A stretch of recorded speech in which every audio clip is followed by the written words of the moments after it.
Welcome to the Compost channel, where we explore ancient wisdom for modern gardens, uncovering secrets that nature has always whispered.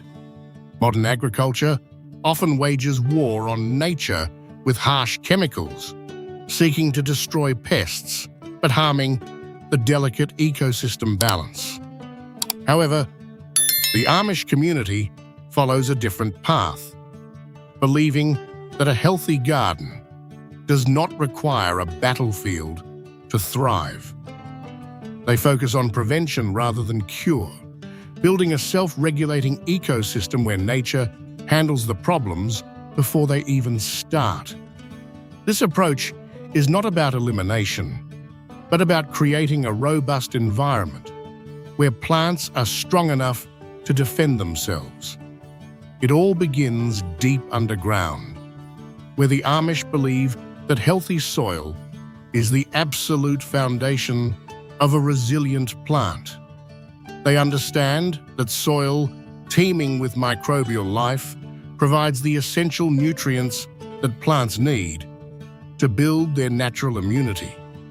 Just like a human body needs nutrition to fight illness, a plant with a strong root system can resist attacks. Composting is not just a chore, it is a sacred ritual of returning life to the earth to sustain future growth. When the soil is rich, the plants produce thicker cell walls and complex compounds that make them unappealing to pests.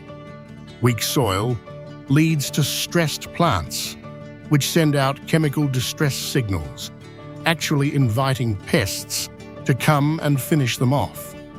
By fostering a complex soil food web, they ensure that the plants have constant access to the minerals they require. Mulching is another key practice, mimicking the forest floor to protect soil structure and provide a slow release of nutrients. This dedication to soil health creates a fortress of fertility, making the garden naturally resistant to the majority of common invaders. Moving above ground, we discover the second strategy, a brilliant method of confusion and attraction known as companion planting. Companion planting is their secret weapon, mixing specific crops together to confuse pests and enhance the growth of neighboring plants. Strong-smelling flowers like marigolds release scents that mask the aroma of vegetables, making it difficult for pests to find food. Herbs like basil and garlic are not just for cooking. They act as natural repellents that drive harmful insects away. This diversity also attracts beneficial insects like ladybugs and lacewings, which act as the garden's natural security guard force. Unlike monocultures that offer an all-you-can-eat buffet for pests, this mixed planting style creates a complex maze for invaders. Tall plants provide shade for sensitive crops, while attracting birds that help keep the insect population in check naturally. Beneath the surface, the roots of companion plants interact, with some species fixing nitrogen to feed their hungry neighbors. This method maximizes space and yield, proving that diversity is not just beautiful but essential for a healthy ecosystem. But what happens when pests are persistent? The Amish employ a sacrificial strategy known to experts as trap cropping. Trap cropping involves planting specific varieties that pests love even more than your vegetables, placed strategically at the perimeter. These sacrificial plants act as a decoy, luring hungry insects away from the valuable harvest in the center of the garden. By concentrating the pests in one specific area, the gardener can easily manage them without spraying the entire garden. This allows for targeted intervention, removing the infested trap plants while leaving the main food source completely untouched and safe. Plants like blue Hubbard squash are famous for their ability to draw beetles away from more delicate vines and squashes. It is a strategic sacrifice, giving up a small portion of the land to ensure the safety of the greater harvest.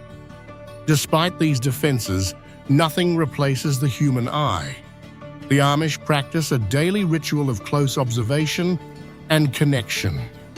Every morning begins with the dawn patrol, a quiet walk through the garden to observe the plants before the day. They look for early signs of eggs or larvae, removing them by hand before they have a chance to multiply. Catching a problem in its infancy is far easier than trying to control a full-blown infestation later in the season. This manual labor is seen not as a burden, but as a necessary intimacy between the grower and the land. Even children participate, learning to distinguish between friend and foe, understanding the cycles of life from a young age.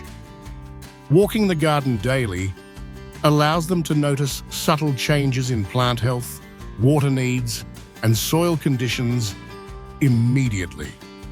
This accumulated knowledge helps them predict pest cycles and prepare their defenses better for the years that will follow. When manual removal is not enough, they turn to the kitchen, creating potent mixtures that are safe for the family. When intervention is needed, they turn to the kitchen, creating potent mixtures from garlic and chili to deter unwanted visitors. A simple spray made from spicy peppers and soap can disrupt the soft bodies of pests without poisoning the earth. These natural concoctions are effective yet gentle, posing no risk to children, pets, or the groundwater beneath the garden. Unlike synthetic toxins that persist in the environment, these organic sprays break down quickly, leaving no harmful residue behind. They serve as a deterrent, a spicy warning that tells insects to move along rather than killing everything in sight.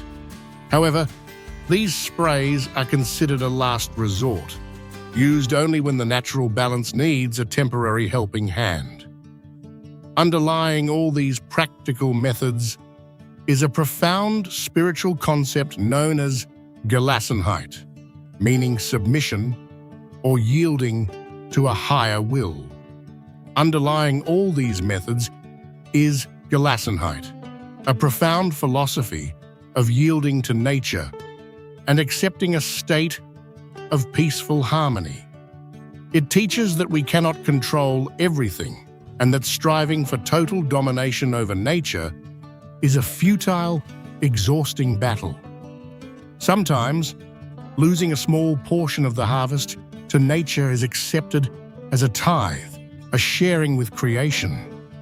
This acceptance reduces stress, allowing the gardener to work with the seasons rather than constantly fighting against the natural flow. Perfection is not the goal.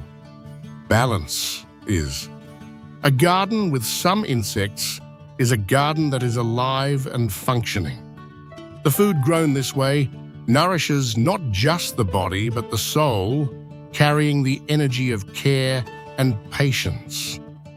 From building healthy soil to planting companions, setting traps, and observing daily. These methods form a complete circle of care.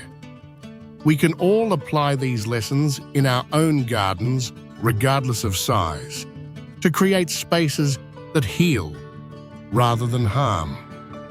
By stepping back and letting nature do the heavy lifting, we find that the garden becomes a source of joy. Let us stop fighting the earth and start listening to it, for the soil holds the wisdom of generations past. Every plant you save through patience and observation is a victory for a sustainable future and a healthier planet for all. The garden sleeps, protected by its own diversity and strength, ready to greet the sun again with renewed vigor tomorrow. May your soil be rich, your plants be strong, and your heart be peaceful as you cultivate your own patch. Thank you for watching the Compost channel. Remember to nurture your soil, observe your garden, and find peace in nature.